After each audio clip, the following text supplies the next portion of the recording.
하나님의 뜻을 참 찾는다는 게 쉽지는 않습니다.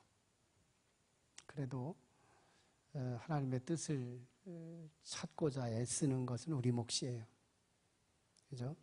하나님의 뜻이냐 아니냐 그것을 선별하시는 것은 하나님이시지만 하나님의 뜻을 따라야 된다.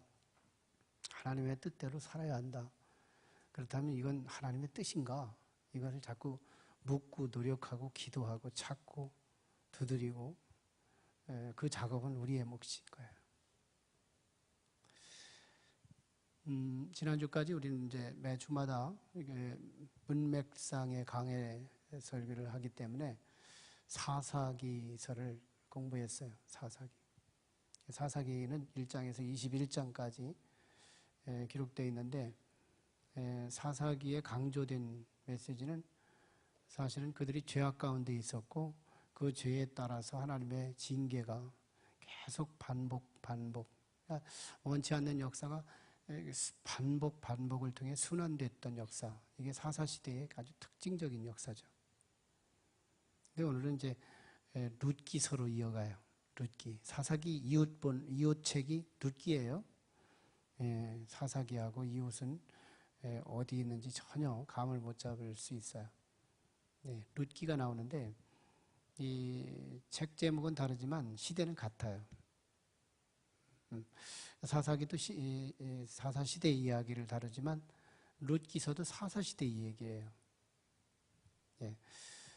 그런데 이 테마가 좀 그 패러다임이 좀 달라요. 문장태 패러다임이.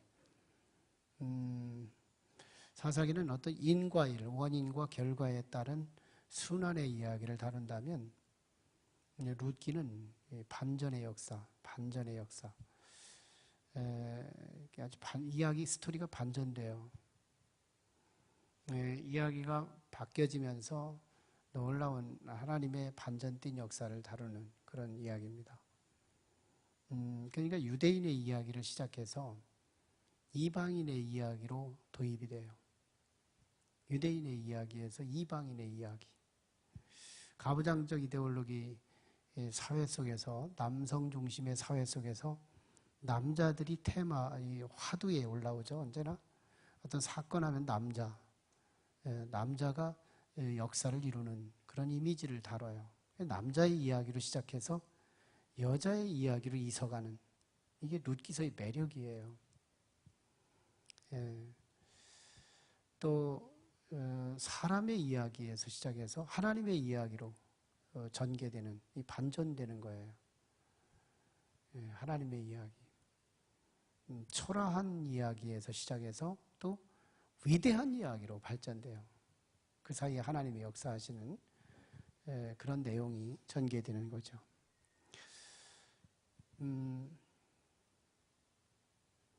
여러분, 이렇게 나비와 절벽이라고 하는 동화가 있어요. 나비와 절벽. 이 동화를 쭉 읽다 보면 어느 한 따뜻한 봄날에 엄마가 자기의 사랑하는 어린 딸을 데리고서 소풍을 가요. 근데 이 소풍을 가지고 꽃이 막 여기저기 만발이 피어 있으면서 너무 아름다운 이 노랑 나비가 막 춤을 추면서 이 꽃 저 꽃을 앉아가면서 막 그 날아다니는 모습을 본 자신의 사랑하는 딸이 나비를 잡으려고 막 가다가 놓치고 또 잡으려고 하다가 놓치고 여러 번을 하면서 끝까지 막 집요하게 따라가요. 그때 저 멀리서 엄마가 애야 가지 마라 하고 외치는 소리가 있었어요. 더 가지 마. 그런데 이 아이는 실제로 엄마의 소리가 안 들려요. 이 너무너무 아름다운 이 나비 하나에 도취돼서 엄마의 소리가 들리지를 않는 거예요. 어떻게 해요? 절벽에 추락하는. 참 동화가 갖는 철학이 참 우리 인생을 잘 꿰뚫어 보이는 성서 다음 가는 어슬리티를 우리에게 줍니다. 성서 다음 가는 권위를 줘요. 동화. 참 우리가 어릴 적 기반이 참 중요해요. 어린 아이들에게 동화를 자꾸 일으켜주는 것은 굉장히 하나의 또 다른 고전이라고 볼 수 있어요.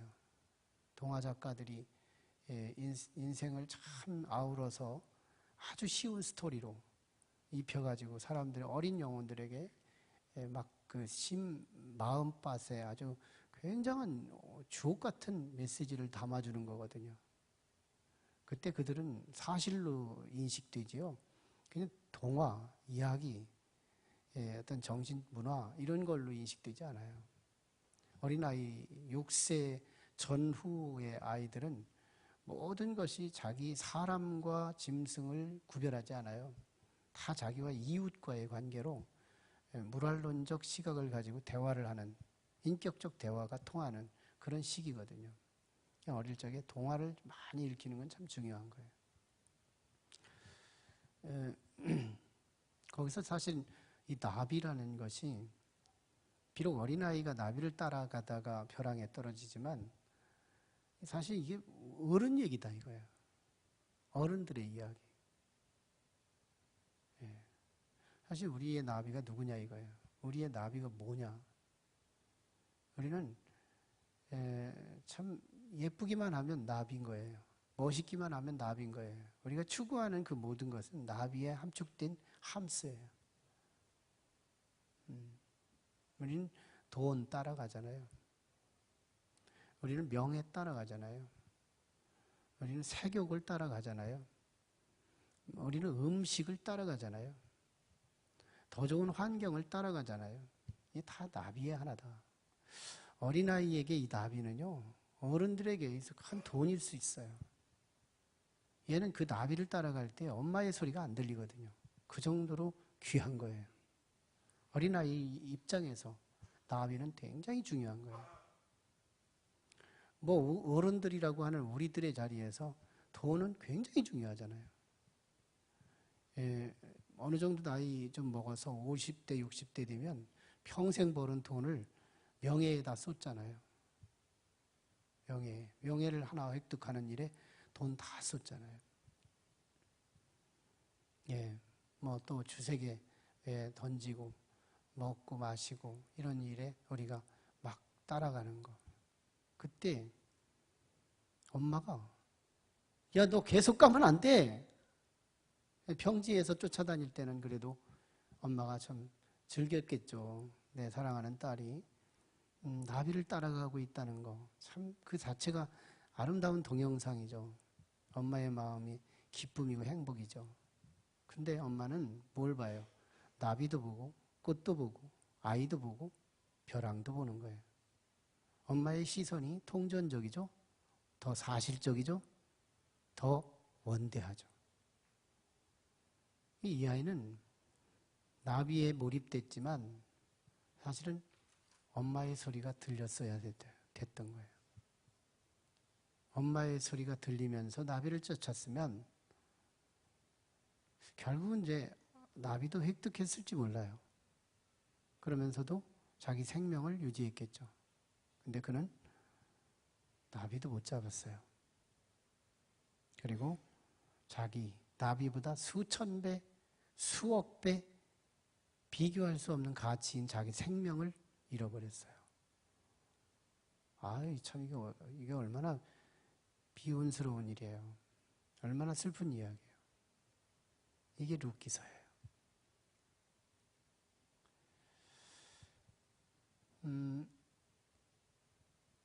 룻기서가 사사시대를 배경했다고 그랬어요. 그러면 사사기 21장 25절에 보면 사사시대의 영적 진단을 탁 하고 끝나요. 물론 중간에 후렴구절로 쭉쭉 그 같은 후렴구절이 같은 본문이 쭉 반복됩니다. 이게 사사기의 21장까지의 각 사건마다 토막마다 끝절에 가면 언제나 그 기사를 다루고 있는데 이 시대에 왕이 없었으므로 각각 개인이 자신의 소견대로 살았다. 자기 소견대로 살았다. 이런 기사로 끝내요. 사사기를. 사사기 총체적 진단이죠. 진단. 그 말은 무슨 말이에요? 왕이 없었으므로 내 위에 내가 아무렇게나 살아도 이놈! 하고 혼낼 사람이 없었으므로 이거예요. 어른이 없었으므로 바른 길을 지도할 대상이 없었으므로. 그래서 어떻게 해요? 누구도 뭐라고 안 하니까 내가 보기에 괜찮으면 하는 거예요. 내가 가고 싶기에 괜찮으면 가는 거예요. 그냥 내가 만나고 싶으면 아무나 만나는 거예요. 먹고 싶으면 아무거나 먹는 거예요. 내가 보기에 소견대로 괜찮으면 오직 기준이 잣대가 자기예요. 그러니까 두 사람이면 두 잣대가 생기고 세 사람이면 세 잣대가 생기고 다섯 사람이면 다섯 잣대가 생기고 열 사람이면 열 잣대가 생기니 공동체가 안 되는 거예요. 고백이 아름답지를 않은 거예요. 이게 사사시대인 거예요. 그래서 하나님은 엄마의 소리를 못 들은 이 아이처럼 사사시대에 아무리 선지자들을 통해 외쳐도 들리지 않고 들리지 않으니 뭐예요? 하나님이 선택하실 수 있는 것. 하나님의 세 가지의 막대기, 회초리. 첫째, 전쟁, 기근, 온역. 이 세 가지가 구약시대의 하나님의 대표적인 회초리인데, 그런데 적어도 사사시대는 무슨 회초리를 줬느냐? 기근의 회초리를 줬다는 거예요. 이 룻기의 배경은 기근이에요. 그게 흉년이라고 표현되잖아요. 오늘 1절에서 흉년. 이거 흉년을 더 풀으면 뭐가 흉년이에요? 1차 농업시대의 흉년이지만 오늘의 흉년은 뭘까요? 돈이 안 드는 거예요. 돈이 소득이 안 되는 거예요. 물질원이 딱 막힌 거예요. 왜 이렇게 안 되는 거지 이거? 사업을 해도 안 되고 뭘 해도 직장 가도 잘 안 되고 물질이 안 모아지는 거예요. 근데 쓸 곳은 너무 많은 거예요. 막 자녀가 막 학원비 달라 그러지, 이것 달라 그러지, 저것 달라 그러지. 쓸 곳은 너무 많은데 들어오는 돈이 없는 거예요. 이게 부모의 재앙이죠. 이게 가정을 책임지고 있는 가장으로서는 이게 참 속 타는 일이죠. 이런 흉년을 맞이한 거예요. 하나님께서 아무리 외쳐도 하나님의 음성을 듣지 못하니까 사람이 말하다가 말이 안 들리면 때리는 것처럼, 채찍을 가하는 것처럼 결국 이 사사시대 그때 룻기의 배경은 못 알아들으니까 흉년으로 때리신 거예요. 그랬더니 유대인의 엘리멜렉, 그의 아내 나오미, 이 부부가, 엘리멜렉이 제안했겠죠. 야, 이거 참 흉년이라서 이거 먹고 살기 힘든데 우리 저 모압 지방에 가면 그래도 좀 시냇가가 있어서 농사지면 그냥 먹고 살 수 있다는데 여보 갈까? 결국은 사실 나오미가 결정의 도장을 찍었으니까 간 거거든요. 이사 갈 때 보세요. 거의 여성이 주도하지. 남성은 기껏해야 아이디어 하나만 내놓을 뿐이지. 그리고 요즘은 아이디어 자체부터 시작해서 마지막 결단까지 다 여자가 결정한대요. 남자는 뭐 강아지 붙들어야 비로소 뭐 이사 따라갈까 말까 하는 그런 시대에 왔지만 참 그 정도로 여성이 결정하는 거거든요. 그리고 나오미가 도장 찍은 거예요. 그래서 엘리멜렉이 이제 이삿짐 싸자 하고서 모압 땅에 간 거예요. 지금 엘리멜렉 집이 지금 어디냐? 베들레헴이잖아요. 베들레헴이 어디예요? 가나안 땅이잖아요. 가나안 땅이 어떤 거예요? 하나님의 약속된 땅이거든요. 너희 후손이 여기서 먹고 마시고 계속 믿음으로 하나님과 교제하면서 살면 여기가 젖과 꿀이 흐르는 땅이 될 거다. 약속한 땅이에요. 이 약속한 땅이 흉년이 들었다는 말은 분명한 하나님의 메시지가 있었던 거거든요. 그 소리 들었어야 되죠. 그 소리 들었어야 된다고. 근데 그 소리를 안 듣고 도망가자는 거예요. 하나님이 주신 회초리를 때려서 땅 치는데 피하자 하고서 모압으로 피한 거예요. 우리가 자녀가 잘못해서 가끔 불가불하게 좀 채찍을 가할 때, 야, 처음에는 종아리 걷어 해서 매를 때리는데, 아이고 아파 하면서 이리 뛰고 저리 뛰고 가서 막 도망 다니고 이 방 다니고 저 방 다니고 그러다 보면 때리는 자가 신경질 나서 회초리를 가지고 손으로 막으면 손 때리고, 막 얼굴 고개 쳐들고 대들면 막 그 귀싸대기 때리고, 예, 그래도 멀어서 안 되면 몽둥이 던져서 때리고, 안 맞아야 할 때가 맞는 거예요. 그런 것처럼, 아니, 유대 베들레헴 땅에서 얻어맞기 시작했으면 그냥 거기서 신사적으로 탁 의연하게 맞아야 되는데, 맞아야 할 사람이 도망친 거예요. 모압 땅에는 하나님이 없나요? 우주를 창조하시고 이 세상 전체를 통제하시고 다스려 마지막엔 심판하실 그 하나님이 유일무이하신 전능하신 하나님이신데, 모압이라고 이 보폭이 한 몇십 센치밖에 안 되는 이 보폭을 가지고 뛰어서 도망간들, 이게 얼만큼 도망가겠어요? 하나님 거기까지 쫓아가시죠. 요나가 사명을 기피해서 다시스 배 타고 도망갔지만 거기에 하나님이 벌써 대기하고 계셔서 대풍을 일으키셨던 하나님의 발빠르신 신속하신 그 하나님을 우리가 들었던 것처럼 모압 땅에 쫓아가셔서 어떤 일이 벌어져요? 거기서 경제 해결됐다고 기속하지 않습니다. 경제 때문에 갔는데, 이 흉년 때문에 갔는데 모압 땅에 가서 흉년 해결됐다는 기사가 없어요. 근데 뭐예요? 10년 안에 뭐가 벌어져요? 그의 신랑 엘리바스가, 아니 누구요? 예? 엘리멜렉이 죽어요. 엘리멜렉이 죽어요. 남편이 죽어요? 남편의 죽음은 절반의 죽음이라대.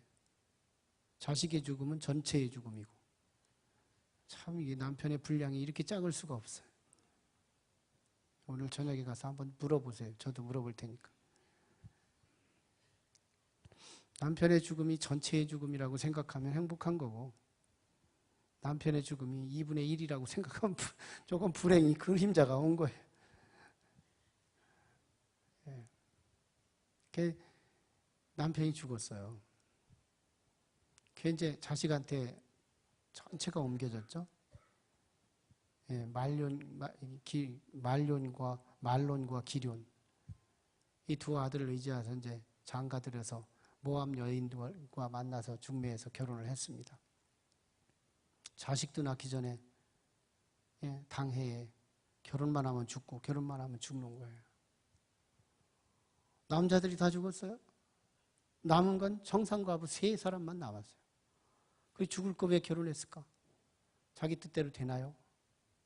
야, 참 자기만의 이상향을 찾아서 더 나은 풍년을 기대하고 더 나은 맛있는 세계를, 더 나은 자기가 기대하는 유토피아를 향해서 찾아간 모압 땅에 기다리고 있었던 것은 자기 남편의 사망이고 사랑하는 아들들의 죽음이었어요.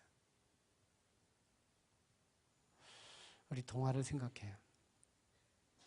나비를 따라갔는데 엄마의 소리를 못 듣자 나비도 못 잡고 나비보다 수억 배 귀한 자기 생명도 잃었어요. 엘리멜렉의 가정이 그랬습니다. 나오미의 가정이 그랬어요. 결국 엘리멜렉은 죽었고 나오미가 살았다는 것을 볼 때 이 도의적 책임은 나오미에게 주어진 것을 의미해요. 그리고 이 나오미는 나중에 자신의 이름을 개명해요. 나는 나오미가 아니라 기쁨이 아니라, 나오미가 기쁨이라는 뜻이거든요. 나는 마라입니다. 마라 먹은 사람. 네, 쓴 물 이런 뜻이에요. 쓴 물. 나는 기쁨의 이름이 감당할 수 없었기에 나는 마라, 쓴 물의 인생입니다. 이걸 이름을 고쳐요. 엘리멜렉과 나오미가 주의 음성을 들었다면 이랬어야 됐어요. 두 가지. 하나는 좋습니다. 맞겠습니다. 하나님이 허락하신 이 고통 받겠습니다. 난 마저도 싸죠. 이 고난 더 피하지 않겠습니다. 하나님이 나를 채찍을 가하시기 작정하셨다면 그 뜻을 따르겠습니다. 우리는 하나님의 뜻에 우리의 이상을 담아요.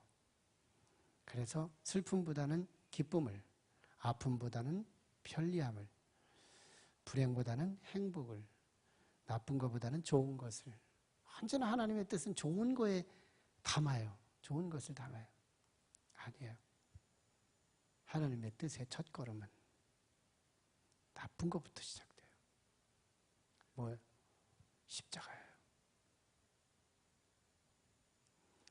우리 인류는 의인은 없나니 아무도 없어서 죄를 책임져야 할 사람이 필요했어요. 그래서 하나님이 독생자 아들 예수를 이 땅에 보내신 거예요. 그때 예수님이 이 땅에 사시면서 하나님께서 내려보다 보실 때 여전히 의인은 없나니 악인만 가득한 거예요, 이 세상에. 그래서 이 인류를 저주하고 징계하시려고 심판을 계획하시고 있으니까 하나님의 아들 예수 그리스도께서 양팔을 딱 벌리시는 거예요. 아버지, 안 됩니다. 안 됩니다. 금년에만 이대로 두소서. 금년에는 이대로 두소서. 심판하지 말아 주소서. 아니, 네가 심판하지 말라고 내가 심판 안 할 것 같으냐? 난 공의의 하나님이다. 공의의 하나님. 나는 공정한 하나님이다. 내가 이 공의의 하나님이 이 인류가 죄악이 있는데 내가 그냥 둘 수 있겠느냐? 그래도 안 됩니다, 아버지. 내가 있는 한 안 됩니다, 아버지. 아버지, 심판하시려거든 나를 죽이세요. 나를 죽이고 심판하세요. 그렇지 않고는 아버지, 이 땅을 심판할 수 없습니다. 그러면 너 네 몸뚱이로 다 감당해. 인류의 죄를 네가 다 몸으로 받아. 그러면 내가 저 인류를 믿는 자들을 다 구원하리라. 그거라면 내 공의를 채우리라.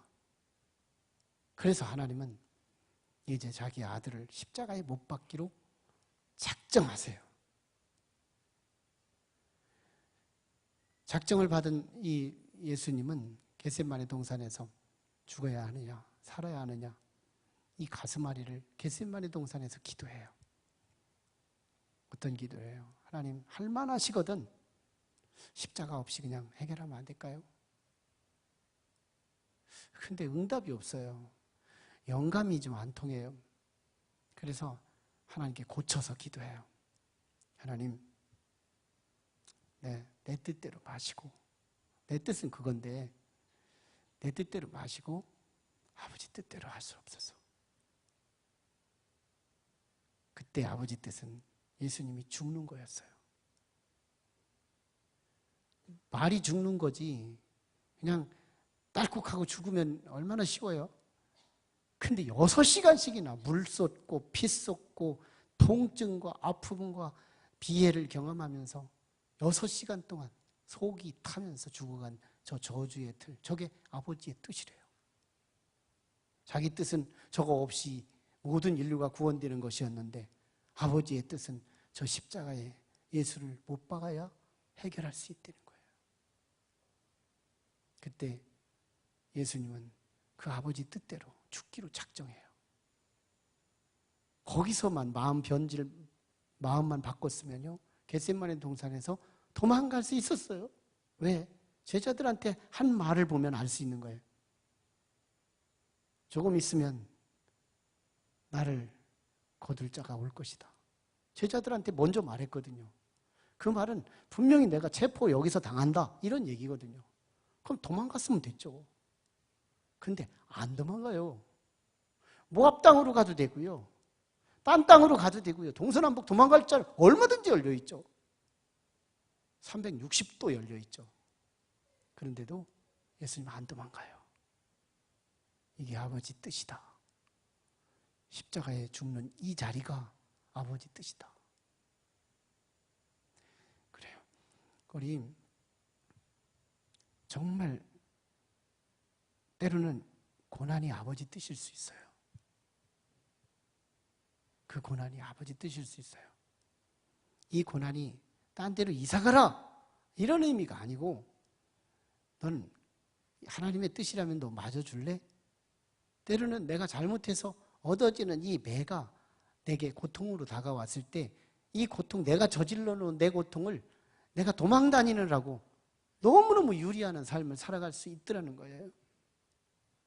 때로는 멋지게 맞는 것이 이 고통 중에도 신음하면서 하나님께 감사하고 노래하면서 소망 중에 하나님만 바라보고 더 하나님을 더 가까이, 하나님을 더 가까이, 고난 중에 하나님을 더 기도하고 하나님께 간구하며 나아갈 수 있다면, 조금만 참았으면요, 엘리멜렉 살았죠?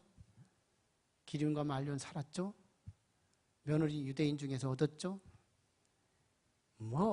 해피엔딩이죠. 멋있죠. 정말 장대한 역사가 일어났죠.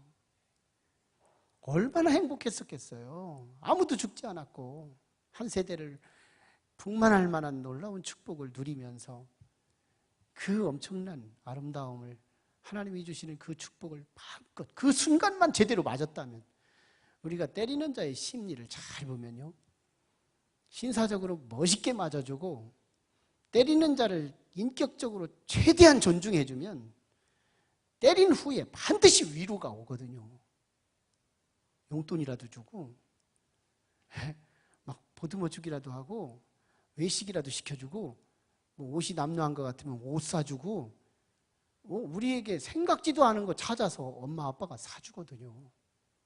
제대로만 엄마 아빠를 인정해주면서 멋지게 한번 맞아주면, 그 엄마가 진짜 엄마라면, 콩쥐 엄마가 아니라면 제대로만 된 엄마라면, 아빠라면 분명히 그날 저녁 달라져요.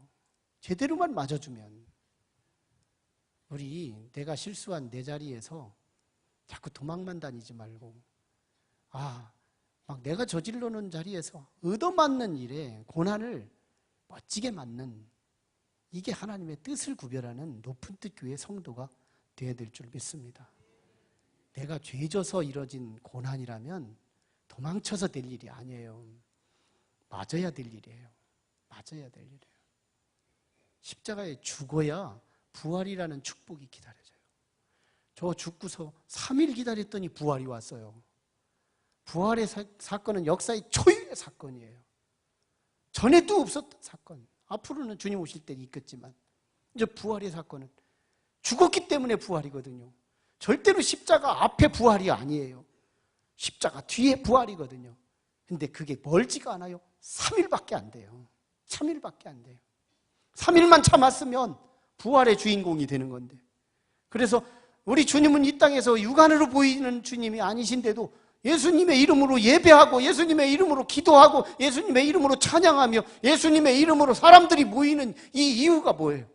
스타인 거잖아요.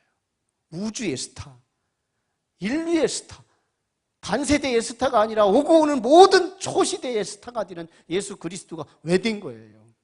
멋지게 한번 맞았기 때문에, 멋지게 십자가를 한번 통과했기 때문에. 내가 잘못한 건 내가 맞겠다, 이거 신사적인 자세.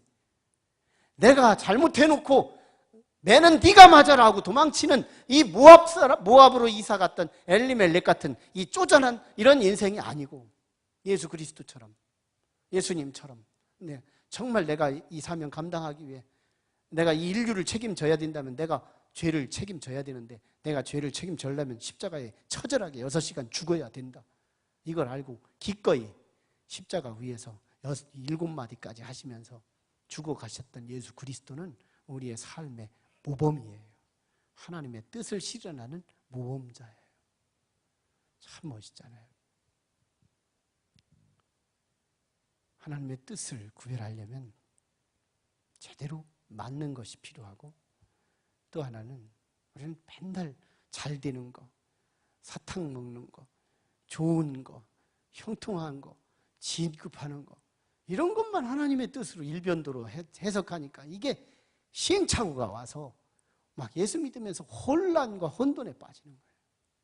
십자가 뒤의 영광이지 십자가 앞의 영광이 아니라는 거예요. 하나님의 뜻은 십자가에 있어요. 두 번째는 기도입니다. 기도예요.